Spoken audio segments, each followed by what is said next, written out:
This year I'm celebrating my 20th anniversary on YouTube. I've been here since 2006, but I have never managed to get one of my own channels monetized. I used to think that YouTube was very unfair. And that was primarily because I'm developing and producing and publishing in Danish. It will be harder on a smaller language to reach the kind of traction and growth that you need for YouTube to understand that you are actually growing as a channel, and maybe they should spread your videos a bit broader. 20 years later, YouTube is not at all what I originally joined. It's so much more. Today, there's a lot of community. Today, there's a lot of films and videos made directly for use on your mobile. And there's a lot of content made directly for viewing on your big screen in your living room. Before we go any further, I need to tell you why this spooky thing is in the background. This was an idea I got around a year ago, and that was kind of the first step into this new world. The idea was that I would like to build a hi-fi system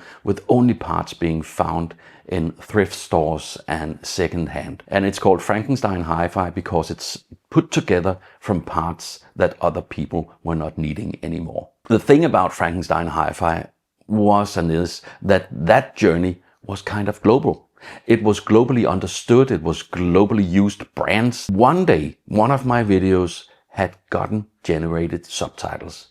And that kind of showed me that there was a potential I was not seeing. That was opening my eyes for the possibilities in starting to work with a multi-language strategy. Well, with a small language as my mother tongue, I'm kind of raised with the awareness that we need to understand and speak multiple languages if we want to have any impact in the world. But the other side of the mother tongue thing is that when I'm producing and publishing in Danish, I feel I can be more precise in my storytelling. Now I'm working multi-language, strategy, but also actual production. And I'm growing in a tempo that I have not been growing in before. That's the journey that I really would like to share with you.